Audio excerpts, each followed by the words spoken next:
The kick panels behind your feet down there, we had to do all of them in and everything to meet insurance regulations. But we've had a nice facility, and we've had it now, like we said, probably.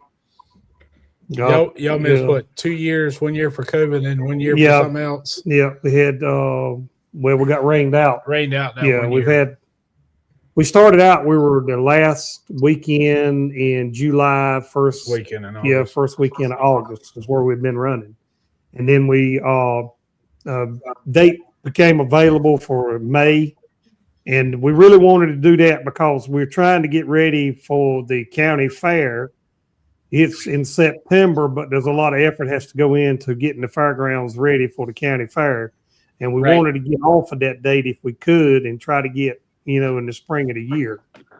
We're in a farming community where we're at. In August, the farmers are really hard at trying to get all the crops and everything out of the field down here. And May is farming time too, but those guys can step away from it a little bit easier in early May or mid-May to come out to the pool. We've had, like he was saying a while ago, we've had some sponsors now that we've had for many years that continue to come on each year and step up. We've had a lot of small sponsors that's come and gone. And when I say that, I mean $400 or $500 people that come and go at times, but all in all, we've made this past year was our best year ever as far as profit. At the pool there. So we were real pleased. We think that moving the date, this was our first year for the third weekend of May. Yeah. And that really helped us. We weren't competing with a lot of the other stuff going on in the county at the time. Yeah, there's a lot of competition, Marty. You're right. For that entertainment dollar than there used to be. There's just a lot going on. There used to be a time in the 80s and you just went to the fair. You went to your fair truck and tractor pull or that demo derby. And now, hell, with sports and kids are playing youth basketball at 6 years old now on competitive teams. It's a different world, and it's a challenge for that entertainment dollar. So when you can stay off else, we have one asphalt track about 15 miles away that runs, and then we have a dirt track that's about the same distance. And then we were finding also in August that was when some of your fall festivals started and high school football. All of just worked for us to move our main pool. Now, we also run one during the county fair on a Wednesday night, but we only run 4 classes. Okay. On Wednesday night during the county fair. And we had to schedule that around the animals. Because animals, some of them, the animal barn and the show where they do the animal shows at is pretty close to the track. And to keep from scaring the animals and stuff, we just try to do that on a night that no animal shows are set up. No, that's smart. All right, Tyson, kind of give us the who, what, when, where, why. You're Dr. Seuss. Who are you? Where are you from? Tell us about Coldwater a little bit, and then we'll dive into some more detailed questions. Yeah, from Coldwater, been on our amphitheater committee per se, as a volunteer, just like the rest of us here are. Track building crew, we've got 4 or 5 nights of events that we've got to promote in our amphitheater. Tractor pulling just happens to be my biggest passion. Now I'm on fair board as of October, so stepping into a little bit different role there with a lot to learn. With convention coming up, I'll get to know more of the numbers and things like that. But to back up, we've had a pull at our fair since about 1980. Okay.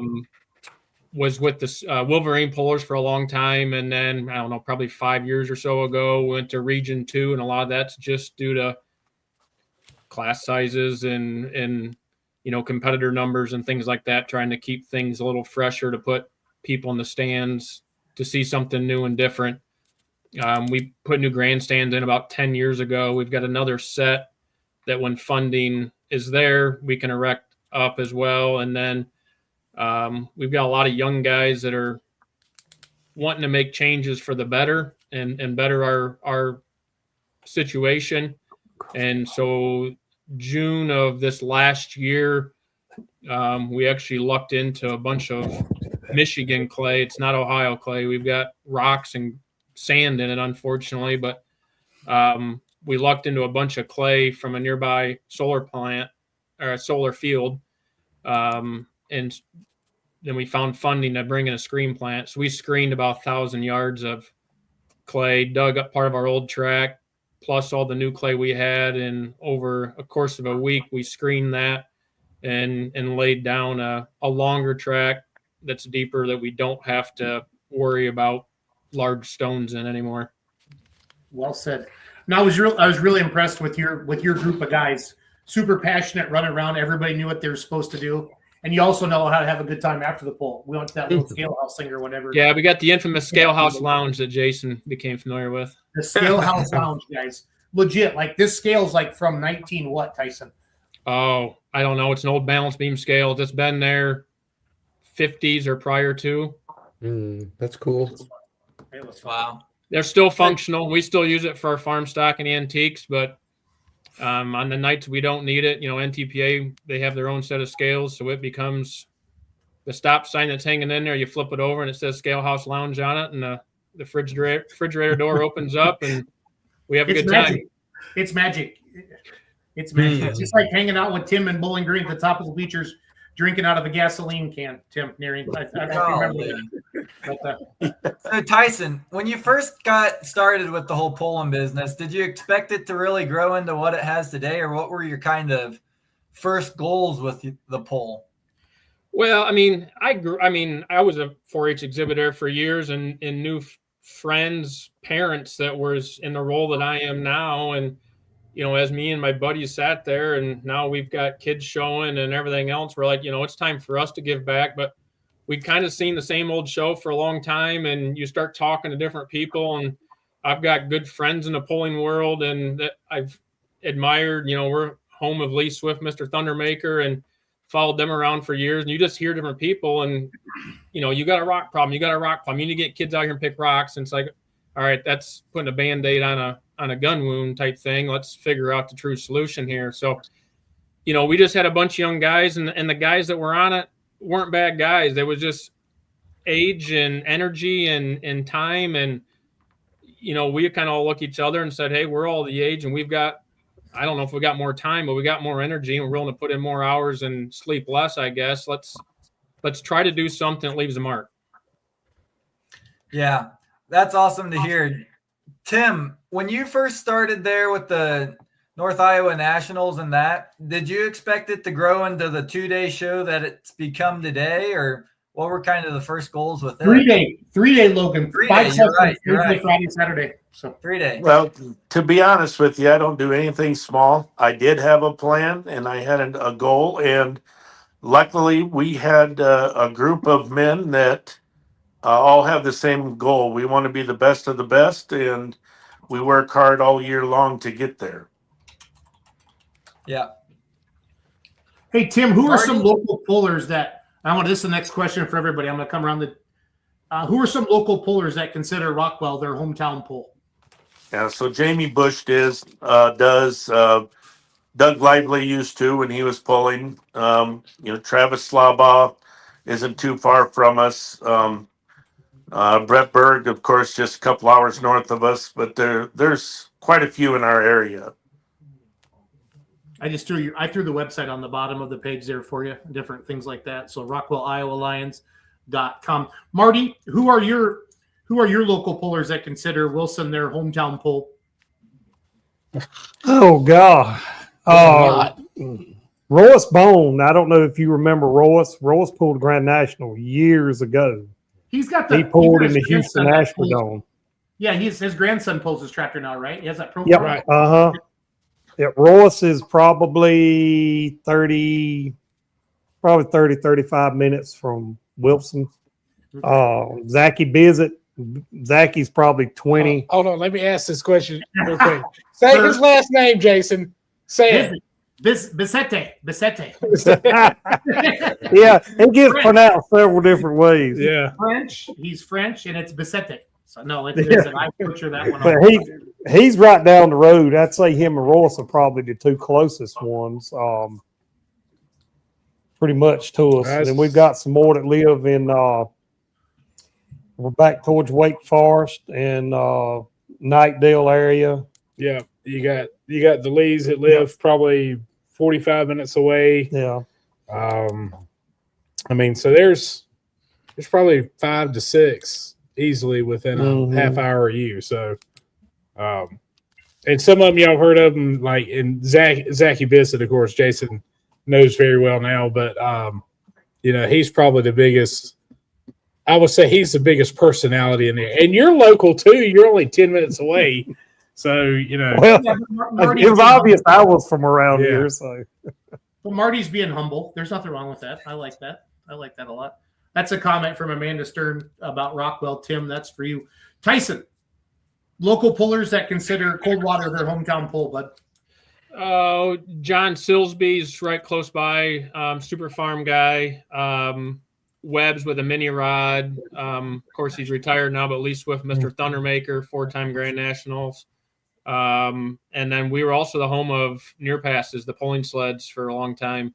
In fact, the clay came from off of their farm. So.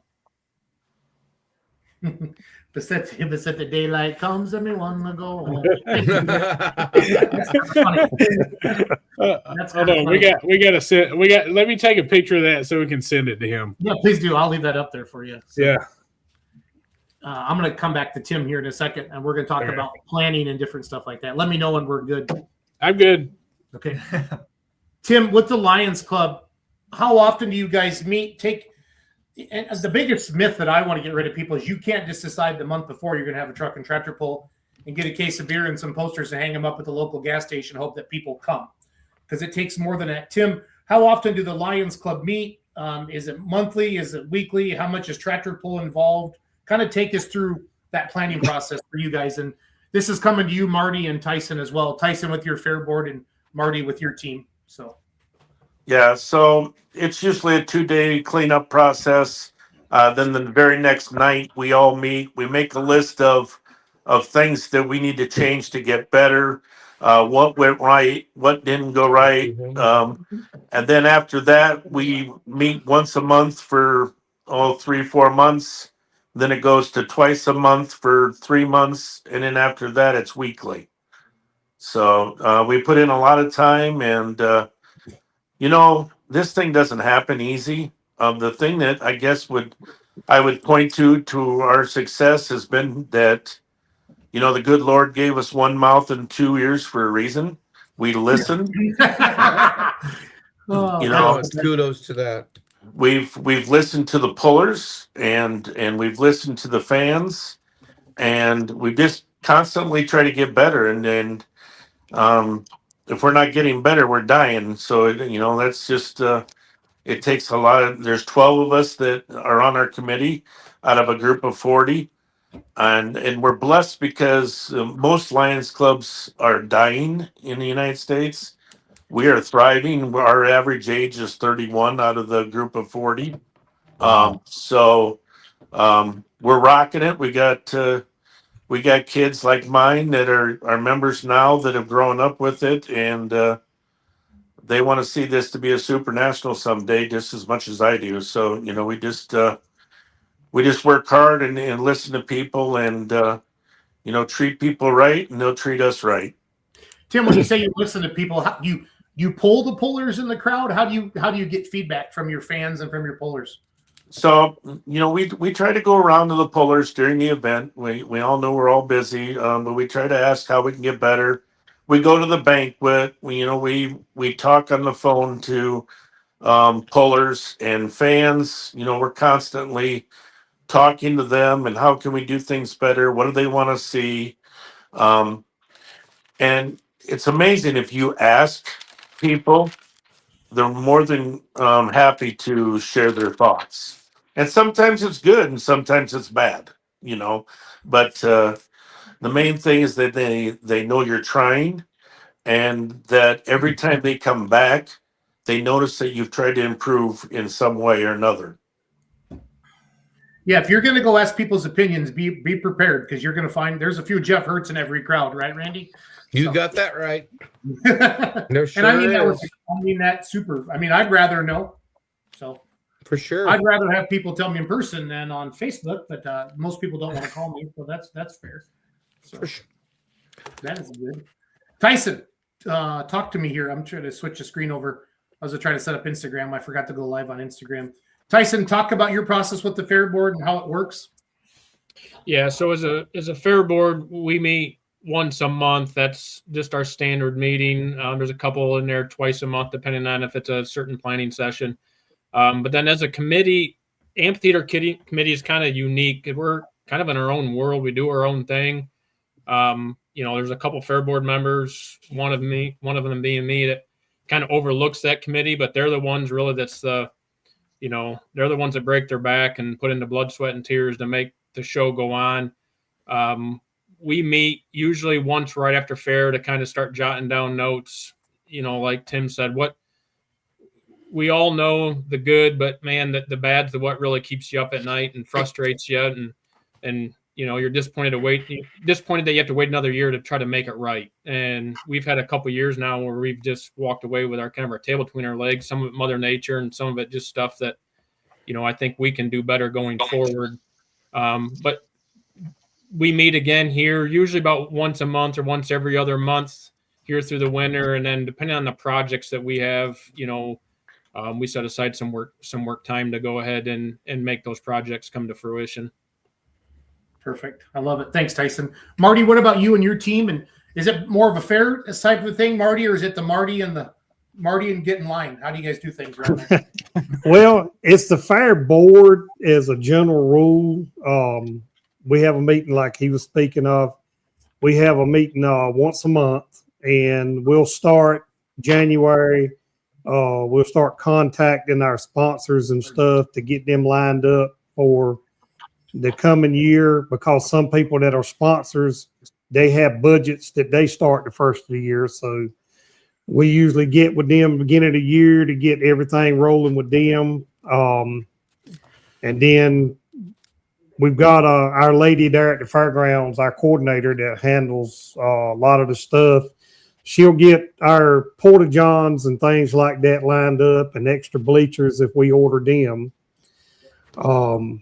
The rest of it pretty much falls on me, but I've got a good group of guys. I get the same ones every year. All I've got to do is make sure that I've got the tractors and equipment there, the tow ropes, scrapers, water wagon, hoses to fill it up. I get all that stuff out. When them guys come, they get off of work. Some of them do, some of them take vacations. I don't have to worry about anything. They know exactly what their job is when they come, and they'll grab a tractor and they'll start hooking stuff up, filling up with water. And I got one other guy, most time me and him tearing up the track to build it. David Askew, he's a crew member for Zachy Bizzett. Me and him usually do a lot of work on the track and stuff to get that prepped. And we started out at the fair board. We were doing our own, trying to do a lot of our sales of concessions. And if all of these guys on here knows what kind of hassle that is. You cannot run a pool as an organization and try to feed everybody's belly at the same time. It's just it's terrible. I'm telling you, it's terrible. So we started, what we done is we figured what we were making after we spent our, what it cost us to do it and what we were making as a profit wise. And we pretty much went in there and figured that we need to make this amount of money. And we started renting out 10 by 10, 12 by 12 squares for people to come in and set up tents. But our coordinator there at the fairgrounds, we try not to let the same vendors come in with two of the same kinds of food. And we have ice cream, different stuff like that. We try to get set up on both sides of the track so that they don't have to come back and forth across or around the ends of it. We try to keep, enough food on both sides for the facility to feed everybody. Well, one of the good things about your facility is that you've got generator hookups. Yep. For the majority of the pullers. I'd probably say, 90%, if not more. Yeah. You know, if you've got a huge hauler, you might have a little tough time getting in there and getting in one of the spots. But average hauler, I mean, and what do y'all charge? $25 or $30? Yeah, it was like $25 a night.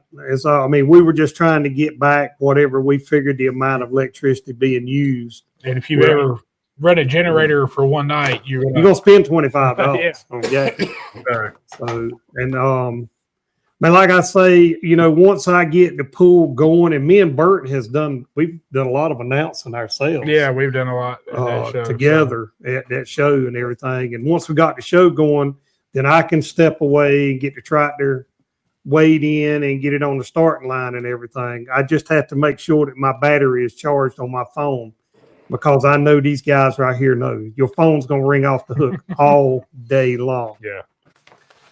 So, I mean, you stay pretty busy, but once it gets rolling, it goes good. Yep. I like it. Again, if you're just joining us, Merry Christmas from all of us. This is a promoter workshop every Monday night here in December. Bert, Logan, Randy, and I just bringing on promoters from all over the country tonight. We got North Carolina, we got Michigan, we got Iowa represented, and just sharing best practices, best stories. I think it's good for pullers to hear from promoters. I think it's fans to hear good from promoters. Or hear from promoters. And I think it's good for promoters to hear from other promoters. I know Tim personally, and he purposely goes to other events just to learn. He goes to Bowling Green.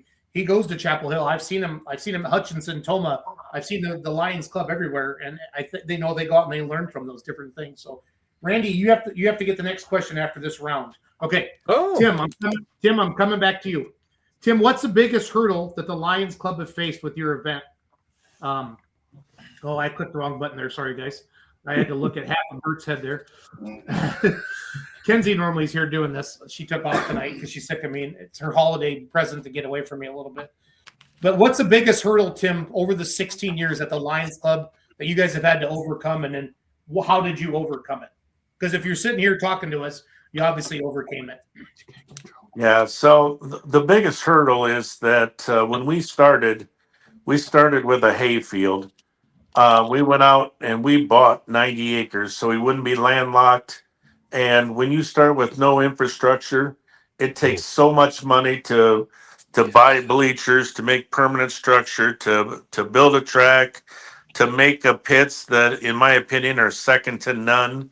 And then, you know, start with campgrounds and everything.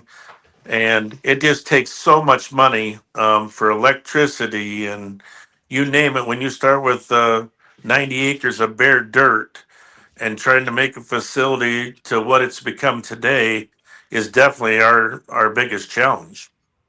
It truly is a field of dreams, Tim. You started with a legit field and you've built it. So how many campers are you guys up to now per an event? We had 102 this year. Okay.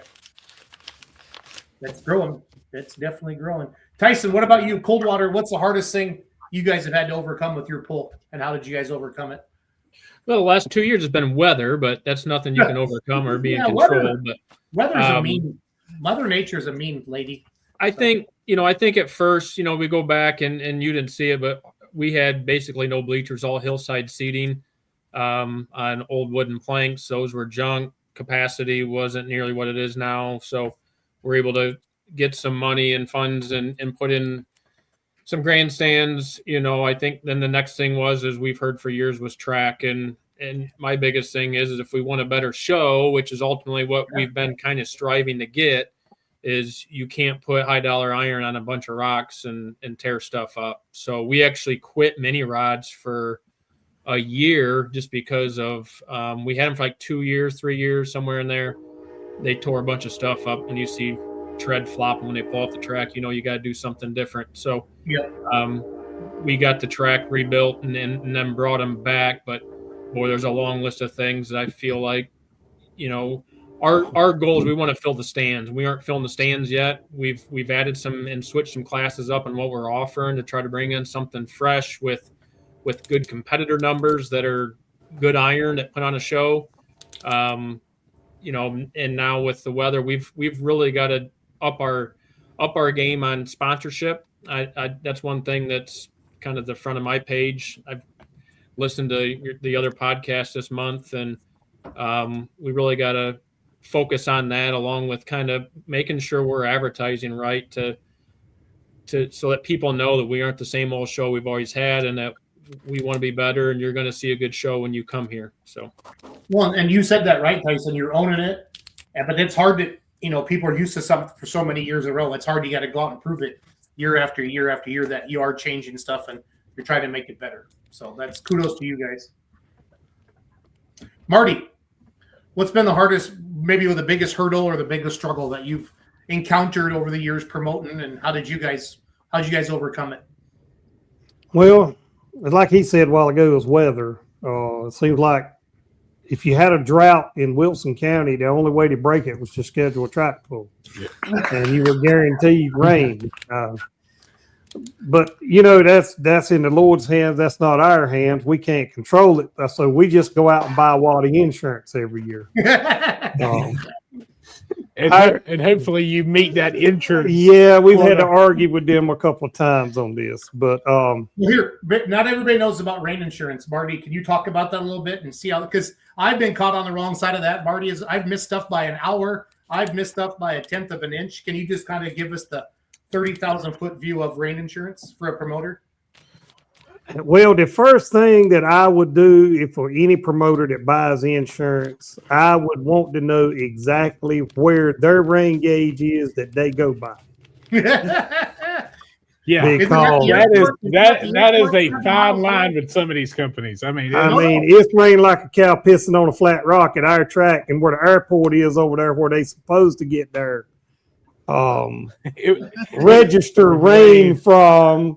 Oh, we didn't get nothing over here. The dust is still blowing in the field. Well, it ain't here. It's running out of the ditches. So, that has been probably that has been a thorn in the side. And I advise any promoter to get insurance. I realize it costs us a lot, but say $800 to $1,000, just depending on how you got it set up and whether you're doing a 1 day or 2 day. That sounds too cheap, Bert. That sounds too cheap. But what did y'all have the last one? We had $10,000 coverage each night. Okay, gotcha. Yeah.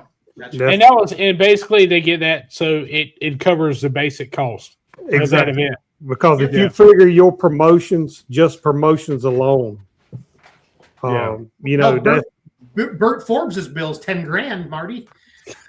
Maybe I need to start charging more. I'm gonna go out here on a limb and lie a little bit. No, I ain't gonna lie. Yeah, please do. Bert does a great job. Yep. He really does. He's helped us a lot, and he does work for the fairgrounds, promoting the county fair, both pools, and other.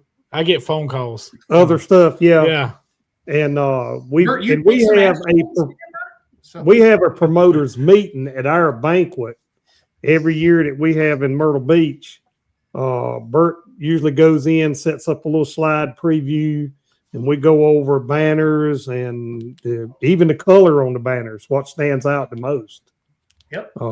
We've tried to do all that, but I guess another one of our hurdles has been, and I don't know about the other fairgrounds, is you have to be very careful who you rent your facility to, because our track is on the same grounds, but we can actually lock it off and rent the track part separate from the fairgrounds.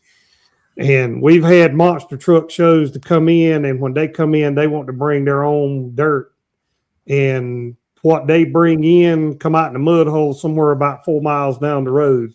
And it's got beer cans in it and rock and iron pipes and PVC and everything else. So, we pulled brick, rock, concrete. We pretty much have cut out a lot of that because of renting the track out. They didn't want to fix it back. I've actually had to get a contractor to come in after the pool to fix the track back because they didn't do their job, what they were told to do and what they said they would do. So as a promoter telling another promoter, if you let a monster truck crowd come in and set up on your track, put down plastic tarps or something and separate your dirt from their dirt. Yeah, ask Hutchinson, Minnesota about that. They got burnt by, I think, motocross at the fair, guys. And their track has not been the same since then because of that. All that extra dirt gets mixed in. So, Yeah. And demo derbies, pulling tires are expensive, people. Yes. Demo derbies are bad. I know they bring people in. And I love it when demo derby thinks truck and tractor pulls redneck. Shit. That's some good old-fashioned stuff there. That's some good old-fashioned stuff there. We had one incident where we had we rented our fairgrounds to a group to put on a rodeo, but it turned into a drunk fest. They put a cow in one pen in the middle of the track, and they just stood around and. Marty, what did you say? She did what? It turned into a drunk fest, not a rodeo. Okay. They had one steer in a fence in the middle of the track that occasionally somebody would go out there and just mess with the bull, but they drunk probably $100,000 worth of beer, obviously, and it rained, and they stomped the clay got soft on top, and they stomped all the beer cans down in the track. And they had to clean it all out. We actually had to tear the track up and go out there with a rake to get the beer cans out of it. And we charged them like 3 times more than what we have charged anybody, and told them not never come back again. Yeah. So be very careful as a promoter who you rent your track to, if you want a $10,000 or $12,000 set of tires out there on it. Yeah, no, thank you. That sucks. That sucks. All right, Randy, I've talked too much tonight. Your turn. What do you got for Tim? Hey, so I know this is a pretty big question here, but just give us the highlight reel of how do you get your sponsors? What do you do for your sponsors once you get them? Do you have different categories, of sponsor levelship, or, I know that's a pretty big question. There's a lot of stuff that goes with that, but just give us the highlight reel, everybody, of how you break down your classifications of your sponsorship program. Yeah, so we make a packet every year, and it's a dollar amount, and here's what you get, all the way from banners on the track to your logos scrolling down on a big screen, to RFD TV sponsorship, or there's just various spots that like on posters, T-shirts, coolers. We got different levels, and that has worked very good for us. It includes tickets to the event, of course. They always like to have tickets to the event that they can give to their customers and things like that.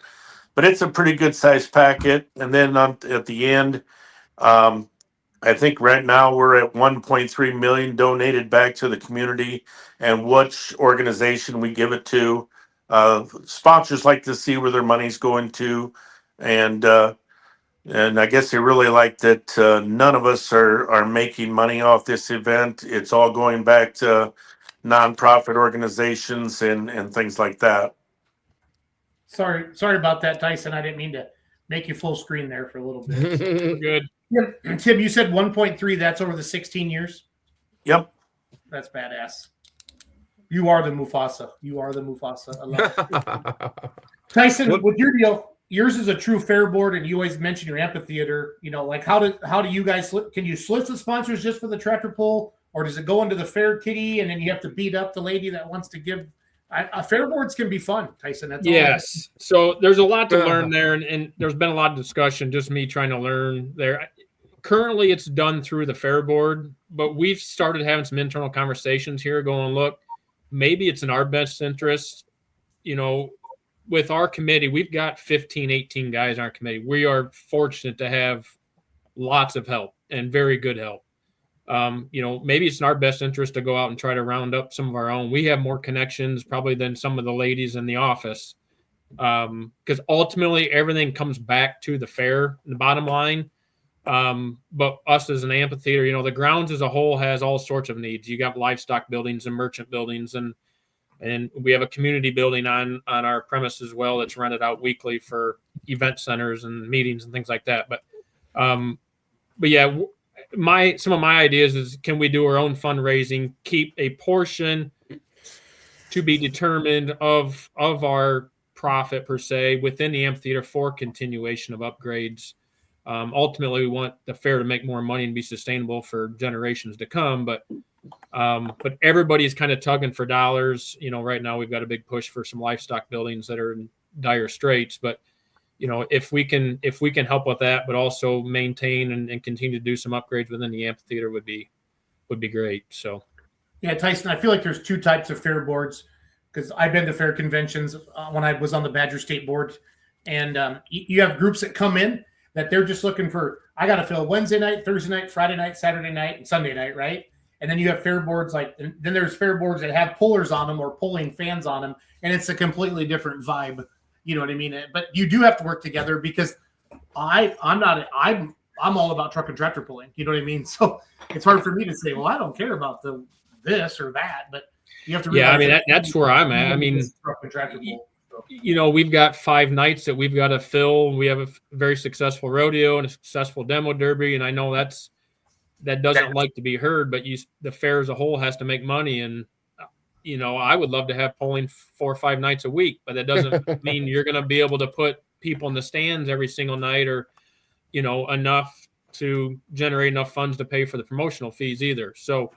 Yeah. I get both sides of that. But yeah, we've definitely had some people on the board in the last 5 to 7 years, 6, 7 years, that's been polling centered, that understand what we do and the impacts it has on our track. We used to have mud bogs years ago, and that's a no-no. We had a motocross event 4 or 5 years ago that the fair board member at the time quickly realized what it did to our track and said never again. So, I think we've got a friendly fair board that's willing to do it, as long as we can make the numbers work. So yep. We're fortunate there. Well said. Marty, what about you? Man, I suck with this little thing. We're pretty much kind of like what he was saying. Our fair board that we have is great. All of them on there have been very supportive of everything. I don't think I've never been to the fair board with anything concerning tractor pulling, and they turned me down. They've said, you're a puller, you know what's going on. They trust me to give them the right information. I try to. And Bert here, he's come in a lot of times and helped on a lot of stuff. We do packages somewhat what he said. Naturally, we have tickets that we give free to the to the sponsors, and we'll put their name on the back. We have a car dealership that is our major sponsor, and he will. Only thing he requests is on the back of the tickets, we'll put something on there like a free oil change or a $20 discount. And what it does is get you back on his lot. Yep. Not only is he a sponsor, but he's a car dealer, and, he's actually sold vehicles. We have a large grassy area where we come in on down at the track, and they come up and line their cars up, and they put up a tent.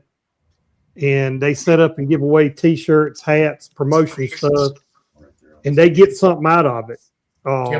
That gives them the benefit. We put their banners up on the track, but our major sponsor, we take his banner is up, a metal sign is put up on the fairgrounds as a year-round sponsor. But we have other ones also do the same thing. But we've also started taking banners. We'll take the first of the year. Probably starting January, we'll send some of our banners off and have the dates changed because we've already got everything set for 2026.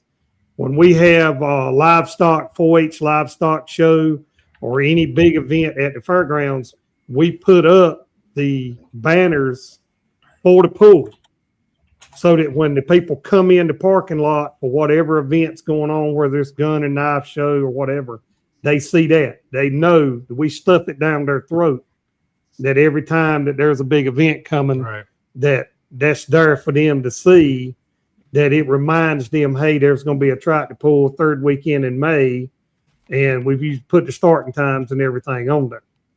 And last year we went the week before and set up at the Vester. Bert carried his big sign and set up out there. And we were up there with Nathan Kiger and talked to a lot of people. I mean, you got to push every boundary you can. I mean, you've got to get as much notoriety as you can out there. And Bert's done a great job. Marty, this is something that I wanted to share. Obviously, I go to Rockwell every year, and this is what Tim. They have this on their roller, guys, all weekend long. They got next year's dates on there. How many times does that go back and forth? A night. And this is just. I've seen this at other events too, but I really wanted to share this. This is what you see at Rockwell. These are people, I mean, when your event gets established, like everybody's on here, they want to know what next year's dated before they leave, so they can ask for that time off at work next year, or they can get their hotel or whatever. So that's important to do stuff like. And Marty was touching on that, and I wanted to share that up there as well. So yeah, that's something we try to do every year. And now you've taken the old Pine Top State, which has always been the third weekend in May, and now that is. Now Wilson's going to always be the third weekend in May, whatever date it is. And it take a couple of years to build that up where people understand it's going to be the third weekend in May. And that may be what we need to change on advertising a little bit as far as advertising it as being the third weekend in May. And we've announced, me and him was doing co-announcing at the end of the pool, we would tell everybody in the stands, hey, stop by down here at the announcer's table and tell us what you liked and what you'd like to see us change. And I would usually take all the good stuff and all the complaints. I'd tell them talk to Bert. Absolutely. And Bert deserves that. He's my friend. I know. I deserve that. Okay. We've been cussed out of time or two about stuff. Yeah, we have. Oh, yeah. No, yeah. We got stuff thrown at us one year. Yeah. Yeah. So we got the poll planned. We got the poll paid for. Tim, how do we get the fans in the stands? What is the single best activity that you guys have done that has gotten the most amount of fans into your stands? Good question, Logan. Proud of you, bro. Well, that's very hard. It takes a lot of time and reputation. Social media. It's big and it's getting bigger. We've tried postcards this year. That I think work pretty decent. What we've realized is that radio and TV isn't what it used to be. For sure. More streaming and stuff like that going on. So you got to evolve with how things work, and you just gotta keep trying new things, and above all, you just got to get people to talk about your event in any way you can. But once they get there, it needs to be badass too, guys. Remember that, because they're not going to come back. So remember that. Give them a reason to come back next year. So sorry, Tim. No problem. Coldwater, Tyson Franks. Tyson, what have you figured out that has been one of the single best things to help out with your pole promotion journey? I'm going to be all ears here. I'm going to be honest. Wise friend once told me A people hang out with A people, B people hang out with C people. Well, I'm going to break the mold and be the B person that hangs out with the A people and tries to be better. So for us, I mean, the first thing that came to mind is we had to switch up our classes. I mean, we were with Wolverine, and Wolverine was struggling. We were struggling with the content on the track. I think that's better, but I am all ears on trying to put more seats in more seats in the actual stands, more butts in the stands, I should say. I'm really curious on what people are doing to keep people engaged between hooks. I think that is a big dead time. I know in certain areas there's big strippers, hookers, strippers. Yep. That's been mentioned to Scale House, but I don't know how well it'll go over. Yeah, I know. I just have to sometimes, what Tim always say, sometimes you just got to throw it against the wall and see if it sticks. And that one just slid to the bottom. I mean, announcers can only get you so far. Big screens are great, but at regional national polls, we don't have that luxury. I wish we did. I think we could do more with the big screens. I would love to see the big screen in front of the amphitheater the day of, leading up to the event, showing wilds, rides, and wrecks, and just like the intro clips to this Bert has a big screen. Bert has raise your hand. Who owns a big screen in this? Hi, I Bert do. has. Hi, I do. Sorry, Tyson. Let's table my question for a minute. Let's talk about that. Is how do we keep these fans entertained in between the hooks? It just says 12. Bert, we have to minimize the time, and that's the biggest thing we're going to work on this year is hook time interval, and we've got to get that down. There were some things outside of our control last year with some laser issues, and we got all sorts of reasons or excuses, but we got to get to the bottom of that. But even if it's ideal, you're still looking at 2.5 minutes somewhere in there, hook to hook type thing. I don't know what we do. I mean, you go to a rodeo and it's entertaining. That's 2 nights after whatever, and the average Joe Schmo. And if you've got a new fan there and they get bored between hooks, are they going to come back? I mean, nope. I'm looking for answers. I don't have the answer, but there's little things that you can do. They've talked about T-shirts, stuff like that, but I still feel like there's vast room for. I don't know if you can have a live band. I don't know. I mean, I feel like there's definitely room for improvement because we as a promoter and is responsible for the show, and the show is only happening for the 10 seconds at a time. Well, we got a slug guy here, we got an announcer here, and we got a couple good promoters here. Let's start with the slug guy. How fast can we turn tractors, Randy? Oh, it can be on a single track show. It should not be, less than 3 minutes. It should happen on a dual track show, 1.5 minutes without any troubles. Right. They just got to be.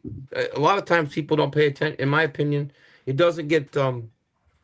You got to plan out your weight moves, and then maybe you don't have to move so many weights, and you can just shift a gear or something in the sled. That really helps. And what we do here in Ohio is we throw T-shirts out, we throw frisbees out, and we just try to keep do that in between classes too, Tyson. That keeps people entertained for a little bit. That works pretty good. But that's how we do our sled thing, is just try to start big and go little, or start little and go big. So that really helps. Then you can turn them fast. So announcers Bert and Marty, how do you keep these fans entertained in between hooks? Well, I don't do as much of announcing in the last year or so. I kind of went with the school board direction, but when we were announcing together, especially at some of the events like State Fair, you would throw my oatmeal pies into the crowd. Bert bring food to eat up there, and every time he turned his back, I was tossing food to folks in the stands, and I was telling them, "Be quiet, be quiet." They'd be laughing like crazy. Bert look around, well, what's going on? Yeah, I mean, don't. The biggest thing on the announcer side is like y'all were talking about, that 3 minute or less, and the reason why that is an announcer can only, and don't take this the wrong way, can only talk so much or BS so much, because they're there to watch a tractor pull. That is what it comes down to. So the biggest thing, if you can keep it under 3 minutes, and that'll keep it rolling. And the other thing is, if we can get the drivers involved a lot more, where when they're not doing anything, or say they're getting staged up, or maybe they're the next class up, if we can talk to them a little bit more. And that was one thing that I started integrating with the wireless headset and stuff. I could go to the starting line, I could go to the finish line, I could go anywhere I really wanted to go with that setup I had. And so I would start grabbing people. Now, some people would run from me if they saw me coming. Yeah, when you work with 2 people, me and Bert's been able to do that. The only thing we have to do is we have to watch the other one. When we're so far apart, you walk on each other talking. Yeah, You've got to watch the other guy to make sure you're not walking on him when he talks. Yeah. there's only 12 But people watching. an announcer's job starts when the tractor at the end of the track spins out. Yeah. That's when he should start doing his job. But he can't do it, as you said, for so long. Now, when I was on the board, the tractor pulling board, and I got off of it on my own, When you take I had to walk a fine line between a promoter, a puller, and a board member. Well, now I'm a puller and a promoter, and I give them exactly what I want to give them when they slow down. Yeah. I don't cut them no slack. I go down there to the starting line myself, and I ask them why. What's going on? Why is that man not in the seat? Why is he setting his cone when he's got a crew member that can set the cone for him? Why is he watching the last puller go down the track and he's not strapped in his vehicle?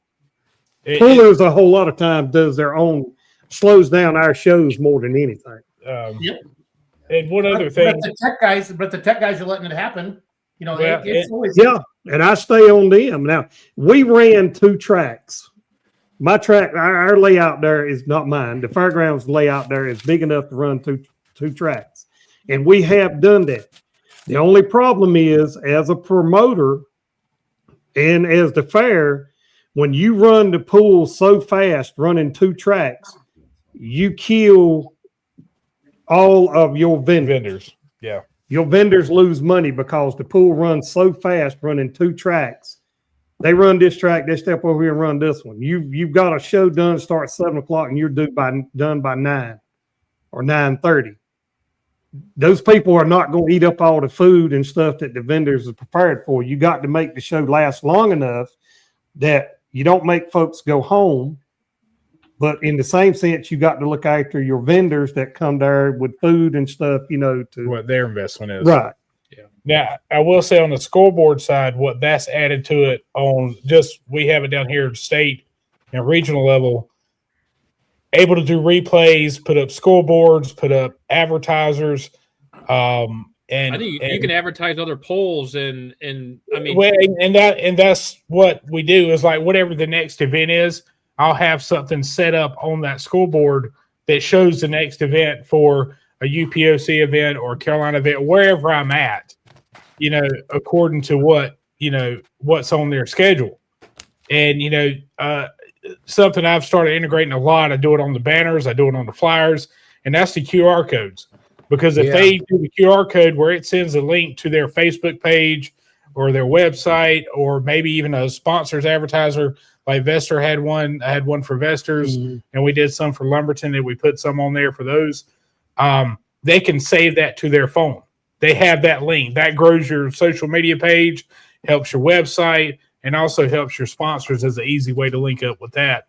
So I will say that has been last season, as much as I regretted getting out of the announcing side of it, is definitely helped out in a little bit of that dead space, that 3-minute span where you can put in the replay and sponsors, or if you can get an interview going on up on the scoreboard, that definitely helps out a lot in that dead space. Or say you got a sled breakage or something where you've got a tractor that's disabled on the track or something, you can eat up a little bit of that dead time with that.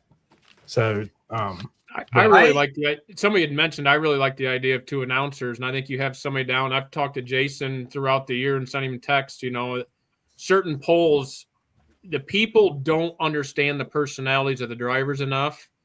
And when they do start understanding the drivers and who they are, and they make connections, whether you like them or not, that's when people start tuning in. I mean, the 50,000 to win poll and having the picture-in-picture and watching drivers' pace and tears and the emotion. I mean, and having people flip you off or tell you they don't want to effing talk about it when they pull off the track and disappointment. That's what we need to sell. And having somebody down there getting to know these people, whether it's driver introductions, that's something I've got in my notes. I mean, we need to start making connections with the people behind the name on the side shields. Well, one thing that I've always found entertaining, taking the promoter hat off and the puller hat off, is watching some of the guys over in the Netherlands and overseas. You see those announcers down there on the track jumping around, fist pumping, talking a mile a minute. But it's just entertaining to watch some of those compared to Logan, that's cocaine. I just want to. You're young. And I want to share that with you. No, I'm just teasing. But no, they do. They get after it. They're into it rather than just two farmers ending up in a crow's nest kind of deal. If the announcer's excited about it, the fans are going to be excited about it. That it's just period. That's you can. Exactly. And I've been guilty of this. You're tired. You get through the end of the season and you've done like 8 or 10 shows in a row, and you get to that last show or those last couple of shows, and like NC State Fair where me and Schultz were at, That's a tough one to do. That's 3 days by yourself pretty much. And Schultz came in with there and we had a good time. And that makes all the difference in the world on how that fan's going to remember that show. Yep. And so if you can get the personalities in it, and it's just kind of like watching wrestling back in the day. You remember all the personalities, whether you like Jake the Snake or, Macho Man, it didn't matter. It was still a personality that you knew. And you knew when this guy was going to come up, you knew how they were going to be. Tim, what do you guys do there in Rockwell to keep the show moving along and fans entertained? So on top of the tech officials, we dedicate 2 of our own people to help things get up to the track faster, moving all along all the time. What I'll say is don't skimp on announcers. We have 4 announcers. One is for history, one is a motorhead, one interviews pullers as they come off the track, a winner's circle. And then, there's the one that does the interviews on the end of the track. He goes into the crowd, interviews the crowd. He interviews pullers that are sitting in the crowd. The people want to be educated, and that's one thing that if you got very knowledgeable announcers, they can really educate your fan, and really it grows your fan base because they learn more about tractor pull and they feel more part of the event. 100%. 100%. I like that. Logan, do you have anything off the top of your head? Because I want to ask a question. But if you go right ahead there, Jason. Tim, what's the dumbest thing you guys have ever done in Rockwell as promoters? The dumbest. Like, oh my God, what were we thinking? Tyson, this is coming your way, and so it is Marty. So he got rid of Bert finally. He's smart. Probably the dumbest thing we ever did was when we were the only pull in America that had a pull on COVID year. It ended up being amazing, but boy, was it a risk. But we packed the house, and it really put us on the map, we feel. Mhm. How many people died, Tim, from COVID that year from your pull? 0. Oh, what? Yeah, I think it's pretty safe. that. I think it's pretty safe to talk. It's a pretty conservative crowd here at pulling, so it's all good. So my dad was gonna have a pull, and like the local county official said he was gonna stand in the middle of the track and he was gonna get run over by the sled. And my dad said, "Well, cool," and they still had their pull too. So, but that was. Let's talk about that COVID year a little bit. Marty, what did you guys do during COVID in Wilson? We all threw money together and we had a purse, but it was just enough to help all the guys. Yeah, it was pay fuel basically money. all the pullers were bored.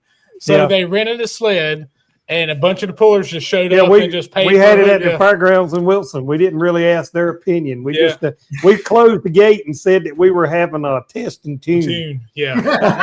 So it was like a big get together for all the tractor pullers. We closed the gate so the police department couldn't get in there, and we got out there and had a test and tune, so to speak. It wasn't sanctioned by anything. We just we bought insurance. I'll let that be said. Yep. And we hired a sled, and we just had a good time. When you talk to promoters, that's some of the biggest crowds they've ever had. So if you're a promoter, don't compare it to your COVID crowd, because hell, pullers were driving halfway across America to go pulling during COVID because they just wanted to get out. Tyson, I'm assuming with you guys being state owned, it was a big thumbs down, right? You had to cancel your fair? we held on we're private owned property. Oh, okay. We held on for a long time, and then last minute they end up yanking the plug on it. Didn't end up having one. We had 4 or 5 that year. What'd you say, Randy? We had 4 or 5 events that year throughout the state, and like I say, it was the biggest events we've ever had. Yeah. So, hey, Marty, what's the dumbest thing you've ever done as a promoter, Marty? Run a pool without having rain insurance. And it rained its tail off that year. It did that. Yeah. I was out there that night, 10:30, 11 o'clock. We were scraping the track off, trying to get enough pool in. We had about 100 people in the stands, maybe. Yeah. We scratched the track off and tried to finish the pool that night. So, because it ended up being a really good track. After it was one of the best ones. You scraped about 6-8 inches off the top, and man, that thing hooked its tail off. You guys in the Carolinas don't give up. That year in that first year I came to Lumberton, Bert, I swear it was 2 in the morning, and they were digging trenches to get the water off so they could the super 2:30 farms in the could morning. qualify for Yeah. Winter League. Well, Right? we Yeah, can't forget about what happened in Rockwell last year. Thursday night. I mean, holy cow, there was no chalk lines, but you knew where the out of bounds was. Yeah. Yeah, they were called bumpers. They were called bumpers. Yep. They were called Tyson, bumpers. stealing Jason's question, what's the dumbest thing you guys done up there? Just me witness. It's probably been part of my time on there, but just the attitude and the mentality of some of the leadership of almost like they didn't care. It was just like, it's just another night, another show. Let's get through it. It is what it is and move on. And I think, I don't know, I was not involved at the time, but I just kind of seen that mentality. It's like, how are you ever going to get anything better if you've got that mentality? And thankfully that's been gone for some years now. But again, you got some hurdles there, but if you're not going to have a passion to do anything, why do it? Just be done. Thank you for saying that. Randy, I know you got a story from when you promoted your polls. Randy, what's the dumbest thing you've ever done as a promoter, Randy Fishbaum? This is going to be good. Well, you said we were only going to go for 45 minutes and we're over an hour. You don't have time to hear all the dumb shit that Susie and I've done. Jeez Louise. We always got time for a Randy story, though. Randy does Randy things. These are the best. Yeah, we do that. I don't know. I mean, we did a few things. We were up there for 28 years as the promoter and then on the Ohio board, but for like 10 or 11 years now. But I can't isolate one thing that was really a dumb thing. I'm like, oh my, I never want to do that again. But there was a few things that we probably shouldn't have. One thing I will say that was a great hit, and I always tell promoters to do it, is to feed the pullers. Give them a good meal, and they'll always want to keep coming back to you. That was a great thing that we always did. So, but I can't even think. Susie's sitting here with me, the pizza shop chick. She's like shaking her head. She can't even tell you any of the real dumb things that we did. Randy never does dumb things. Yeah, we just do Randy things, So, That's okay. yeah. But I tell you that I really think that QR code. I think that thing could really be a big hit for our promoters. I think that could tie into a lot of things. I mean, Bert was talking about it last week there. I think that's a great idea. I'm going to push that pretty hard, as hard as I can here in Ohio, to get our guys to do that. I think that's a great idea. I mean, I can get with you, Randy, or whoever your tech person is, and show them how easy it is to make a QR code. And you can stick it on everything. And you can even make it where the QR code, if you have a post like on Facebook or if it shows up on TikTok or whatever, where you can hit that QR code and it will send you to that link. So where it'll highlight that QR code and send it to you, send it there. So like all the flyers down here in the Carolinas, we have a QR code on it. Well, I share it on Facebook. If you go to that link and you can actually push on that QR code and it will send you to the page. So even if it's showing up as an advertisement, it'll still send you directly to their Facebook page. Yeah. I love it. This is a question, and Robert Miner, thanks for asking this. For those of us that are involved in pulling every day, and there isn't one person on this podcast right now on the screen that doesn't think about truck and tractor pulling every day or talk to somebody about it every day. But the average fan, 80% of our crowd goes to 1 or 2 pulls a year, right? And we have, So how does a promoter pick their classes? I want to talk about that process a little bit. And Tim, I want you to go first. How does Rockwell, Iowa pick their classes from the NTPA? What do you do, Tim? Well, when we first started, we're in a farming community, so we wanted smoke. A lot of people like the smoke. When we decided to, really push things, like this year, we're going to be the only pull that has every Grand National class there is. So I guess we're out to have as many classes as possible. Just throw the book at it. Put all of them in there. Mm-hmm. Like when you play poker and you push all your chips in, that's what. Yeah, I'm all in. That's what Tim's doing. He's Mufasa, right? You don't mess with Mufasa. Tyson, how do you guys pick your classes? And this is something you brought up 3 or 4 times tonight, buddy. Because you want that. Well, you talk about it, Tyson. Why and how? So I always sat down with our fair board prior to me being on the fair board, and they'd always reach out to me and say, "Hey, what should we do?" And we used to be 3 classes years ago when you had 15 in a class. Then we went to 4 classes, and now we're at 5 classes, and it's just about trying to get a link to show. But I go right through the Region 2 results from the year before and kind of go, what classes were the best supported? We know we want some smoke. We know we need some noise for those. I mean, you got to kind of cater to a little bit of everybody. And then you've always got some, like a John Silsby that's a local guy, and he's always works his tail off to get other super farms there. Yes, Michigan's kind of the home of super farms. So, you want to support those that support you. So we've always tried to have some of those in there as well. But it comes down to the classes that, we might take a chance on one or something like that looks like it's up and coming to put on a really good show. We took a leap of faith this year and brought in the light pros, which, man, the closest I think other poll they get to us is an hour away in Arcola. But I reached out. I reached out probably 100 different pollers through social media and said, "Hey, we're not what we once were. We got a new track. We'd love to have you if you can stop by." And reached out as many light pros as I could, and we had a decent. I think we had 9 this year, which I was. Class of them. I was happy, and and you get a crowd that hasn't seen that kind of horsepower and smoke. They put on a good show. So, yeah. Well said. Marty, how do you pick your classes, boss? Well, UPOC here in North Carolina, it runs 9 classes, is the most that we have as far, in our system to run. And I will run all 9 classes if we get enough vehicles. Okay. Our one thing that we done in this, the board done this with UPOC a few years ago, off the promoter's request.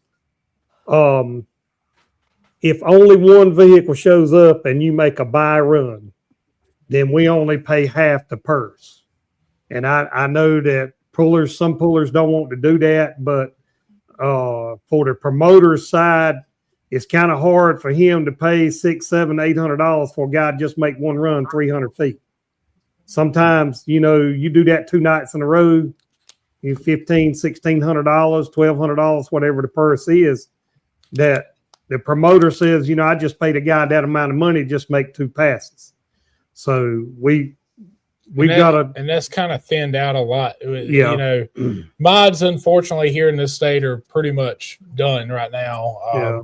Cody, I had one and we couldn't even get enough people to. Yeah. Cody Singletary, y'all seen the news.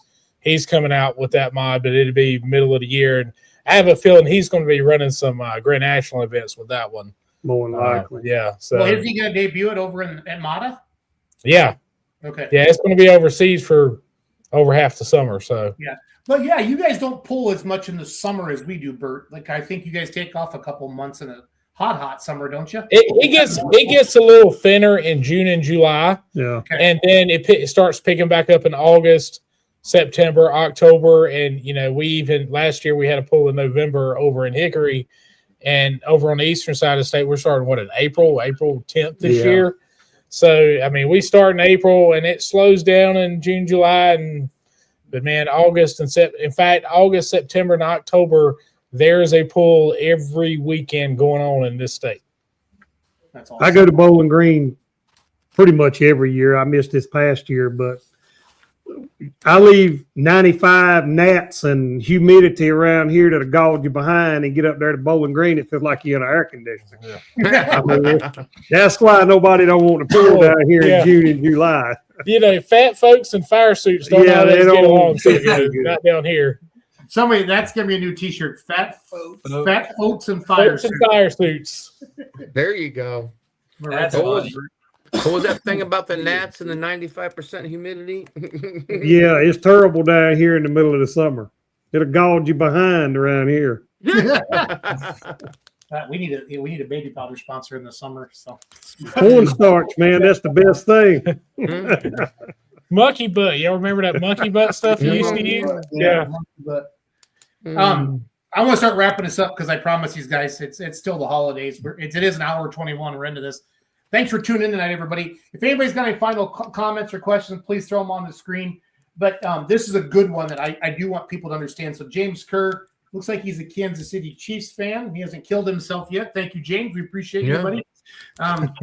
Sorry I joined late, but my question is, how do promoters determine the order of the polling classes? Personally, I want the best classes first, not the last.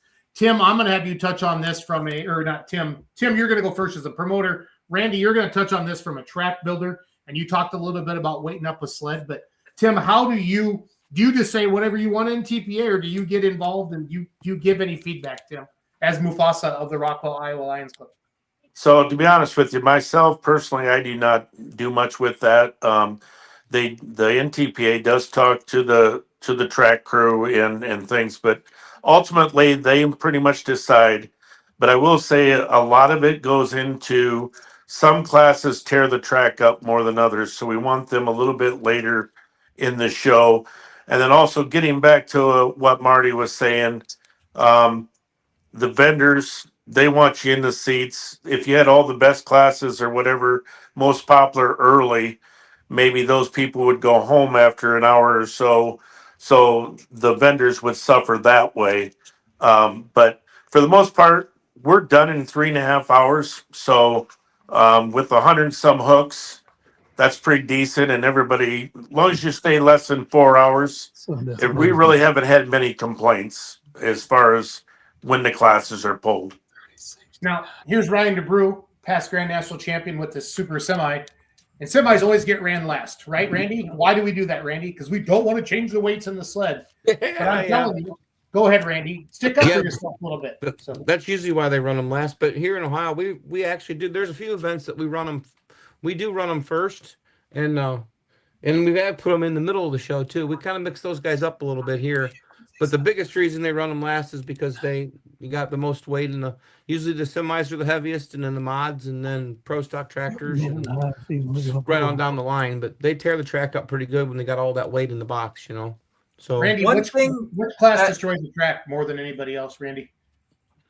The mod tractors tear them up pretty good. Amazing. The unlimiteds and the regular mods tear them up pretty good.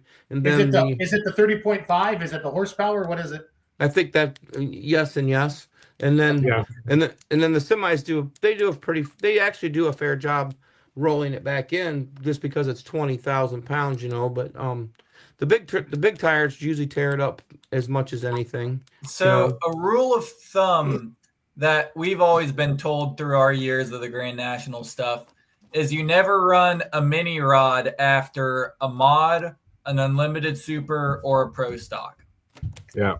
Because even though the top of the track surface looks like it's the same as what it was before, you got ruts dug down that track 6 inches deep, 30 inches wide that you can't see, that might not be compacted as well. And you hit one of those and it will unsettle a tractor. Logan, why do people like mini rods? Because they get unsettled. Okay, bye. Just throwing that out there, Logan, for food for thought. So this isn't the no practice podcast where all three of those knuckleheads are mini rod guys. We can actually, and you're my only mini rodder, Logan, on here, so we gotta keep that going. So we run our minis. We run them that's the one class that we run second every event. We run them the second class. Never run them first, and you never run them after mods. We always run them second. It works out, you know, pretty good. Try to run we usually try to run a DOT tire first, or the lights or the limiteds. We run those first, and then the minis. Puts on a really nice show for everybody. But the biggest thing is try to make sure you can stack your weights the way it, you know, so you can just consecutively go up or go down. So, Tyson, do you as a promoter, do you get involved with the polling order, Tyson, or do you leave that up to the sanctioning body? Oh, I mean, only in the sense of just trying to tell the guys, you know, what we got for track. This year's rain. I mean, we kept telling we don't make sure you don't put minis early on, just because I've got connections with the minis, and it's like you need to develop a track before you put something like that on there. They'll never get a hold of it. So I've seen a few polls like that over the years that I've gone to and paid attention to. That, you know, you sit there and go, man, never want to do that again, or hopefully we never make that mistake. So. But yeah, other than that, it's kind of up to whatever they feel like efficient. And, you know, we try to have the equipment right there, sky tracks, things like that, to move weights as quick as possible. But Sure. Fair enough. Marty, what about you, bud? I hate to run high horsepower stuff last.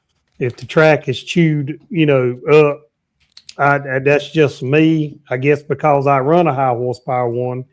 But I've got one thing is if I'm promoting the pool, I need to be able to handle anything goes on. So I try to get my class out in the way at the beginning, but that's a preference because of what's going on. Right. But now I've got access to 80 feet of track width. Oh, wow. And I'll build the track about 60. We do it about 60 feet. Yeah. And the mini rod guys, they always go to the right-hand side of the track a lot. And all the tractors and everybody else stick to the left-hand side of the track. And that's the way that track is, the way the dirt is on one side compared to the other. The stuff on the right-hand side favors more towards minis, and the stuff on the left-hand side favors more towards big tires. Yeah. So your four-wheel drives and your mini rods seem to stick more to the right-hand side, and all your big tire stuff to the left-hand side for the most part. I give them a smorgasbord of dirt. They can choose what they want. Man, there's 3 T-shirts tonight now. Man. Yeah. That's smorgasbord of dirt. So, I want to thank you guys for coming on tonight. We'll kind of do some wrap-ups here. Tim, just thoughts, questions, 2026. Where's your head at? Again, we're just going to keep on getting better. We're having every class that the NTPA offers this year. And I guess thank you to you guys for your insights. We've gotten to the point where we have a promoters fraternity within the NTPA anyway, that we call each other and bounce ideas off one another. And I think this is great for promoters, pullers, fans, everybody involved, just to help one another out and make this sport grow. Well said. Marty, what about you, buddy? Any final thoughts? What'd you learn tonight besides having to sit next to Bert? I apologize. Checks in the mail. I like the idea that he's going to run every class the NTPA offers. He is going to be a busy man, and my hat's off to you, buddy. There's no way I'd want to tackle that. Mm-hmm. Well said. Well said. Tyson, what'd you learn tonight, buddy? Oh, I just think it's an absolute privilege to sit down with guys that's got the same passion and with different levels of success, and something I can take back to my own. I mean, we're continuing to work on our own grounds. You've been there. We've got a kind of a small gate that everything kind of comes into our amphitheater and leaves through, and that presented some bottlenecks with having the numbers we had this year and how we staged them, which I think made things better. We're going to open some things up, move some fences around that ultimately give everybody more work room, more staging room, want to improve some lighting and some sound system. So, that's kind of the big things that I think we're looking forward to. But, I've got a long list of notes here, and I would love the opportunity to share some phone numbers or contacts with some other promoters. Just, Tim said it best. I think there's power in people. I mean, I don't know a whole lot, but I know a lot of people. So, I think there's value in sharing successes, and, there's no sense in reinventing a wheel that's already been invented. Let's just continue to polish it and make it better. Yeah. And if you're a promoter, you want a Tyson Franks on your team. That guy loves pulling more than life itself. And that's why I wanted to have him on tonight. And there's a Tyson Franks in every community, every fair, but you got to find them and you got to take care of them. So Tyson, meeting you, and I meet a lot of people over the summer, and our friendship, I'm going to call it that. I know I don't talk to you all the time, but it's legit. Like you've inspired me in different things like that. And that's why I wanted to have you on tonight. Now, typical Jason Schultz fashion, I gave you about 6 hours heads up. But I do keep pretty busy, so that's how we roll. Yeah, I just want to be clear about that. So I just want to be clear about that. So. Next year we'll move you closer to the front. Maybe have a little plug-in for your trailer so you can spend the night there. There you go. I slept in the car anyway because I drank too much whiskey, so it's all good. Yeah, we gotta have whiskey in the freezer, not just beer. Right. Yep. You're learning. Everybody thinks I like beer because I'm the beer money pulling team guy. No, I named it that because of a song. I should name it the whiskey money pulling team, but that's all good. It's all good. Question here. Is there a new horsepower rule in Pro Stock, Randy? They took the limit off the Jonathan and Christy, they took the limit off the turbo, but other than that, Okay. they'll be building more power. That's for sure. You know. So No I more agree. power out of it. 7-inch. Wow. Well, that killed their numbers last year on the pro stock side of things. Mhm. Huge, that turbo rule that they put on them. So yeah, yes, and then yes, yes. and then that obviously that they're our parent company, so then we lose that, we gain that as well. So hopefully that'll help us out as well here in Ohio. So In January, we're gonna break down the Galaxy program for NTPA pullers. Pretty awesome. I signed up for it last year with my tractor. There's some incentives in there. There's a lot of new stuff going on, and I want to get it all covered. I really want to break it down. I'm going to get some experts on here. There's a lot of questions with this high stakes stuff still. I want to dive into it a little bit more. I like all the chatter about pulling. It's making everybody sharpen their knives a little bit more, and it makes it fun. And Tyson said it best. There's no reason, like Rockwell and Rock Valley, the two biggest pulls in Iowa. And I know Farley's in there, but when you look at heritage and you look at timing and crowd and how many days, Rockwell is a huge pull for the state of Iowa. And when they're one of the biggest NTPA pulls, Grand National, you heard him say it. When they were the same night as Rock Valley, that sucked. And Tim moved his date. Mufasa said, "Get together, Lions, and we're gonna be smart about this." And that was huge because those are both good pulls. Tim went to Rock Valley and checked it out and went back and forth. So there's enough to go around, guys. You don't have to be you don't have to make it a competition. It's all good. Hi, buddy. And Ryan DeGrew has been, I will admit this, he's been one of my biggest. I mooch. When Ryan sees me coming, he knows I'm coming for Crown, and Tim Neuhring knows the same thing. So, and Randy. So Randy brought his own crown to my house. So real quick, Tim, tell us about Christmas. What did Christmas mean to you and your family this year? Did you guys do anything fun? Well, Christmas is a very important time in the year because it is all about family. And, we've all had our challenges in life, but we can always come back to family and spending it with our family and really our adopted family. And that's kind of what all the pulling people is we're all family and we're in it together. Yep. So enjoy one another. Well said. Tim, what class did you guys not have in the past? I thought you had all of them before. What did you have? They brought the 4-1s on as a Grand National now. But you had them as a region, Hook. We had them for a regional, yes, but we took all the Grand National classes, and I don't believe anybody else has. I don't think so either. Marty, what'd you do for Christmas?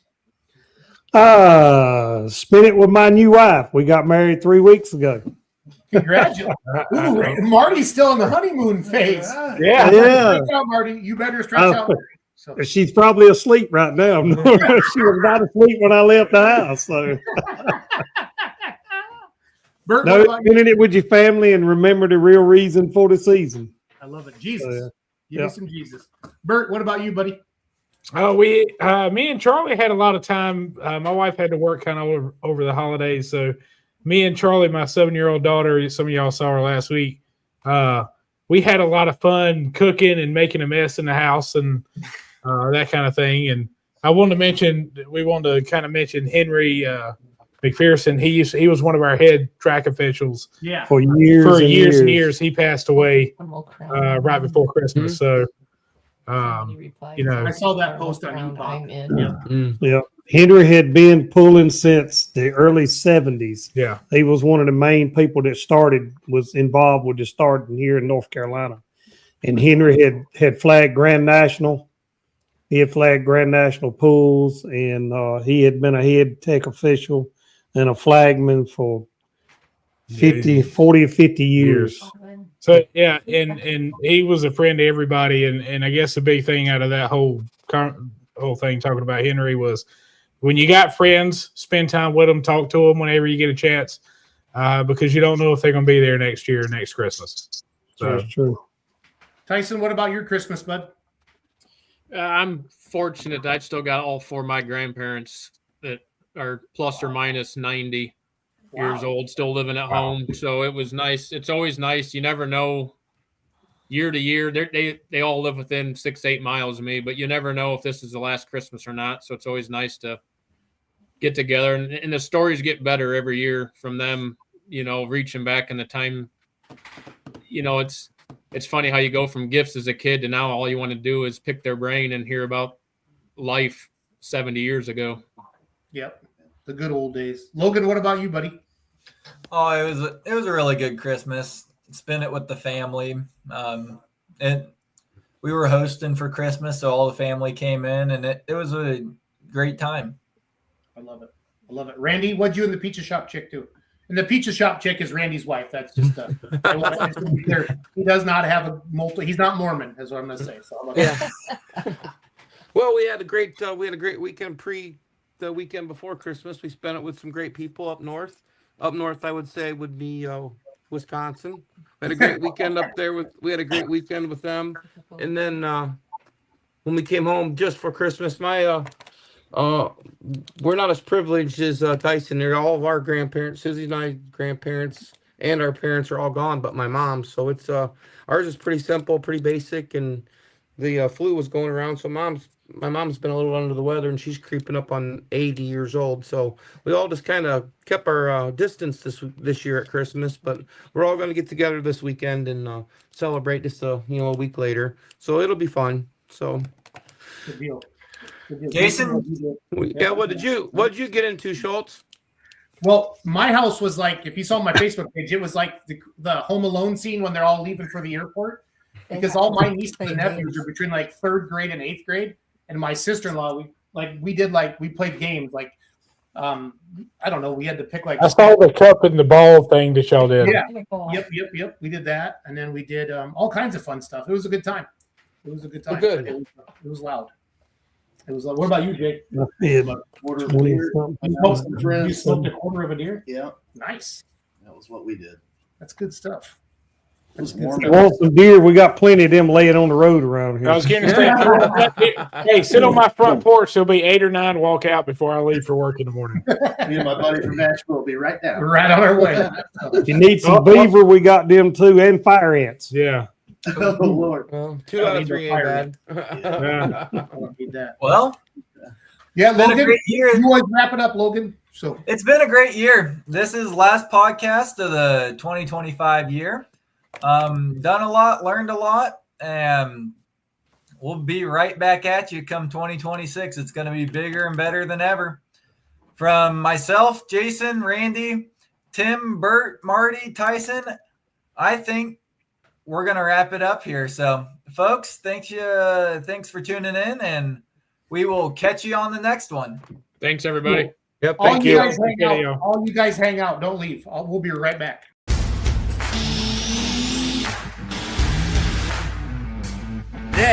Today. Let's talk about today. Compare national state level, you have to run non-sales, wholesale.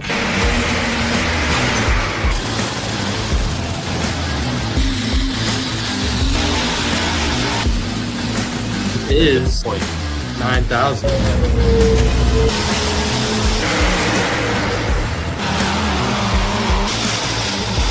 The only mistake I made, I didn't put her in a registration booth.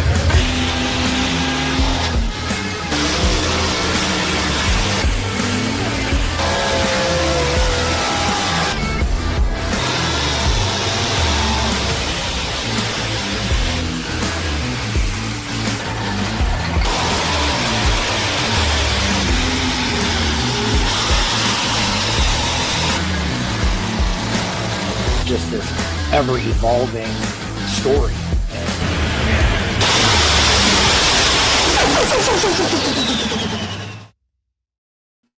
Good luck.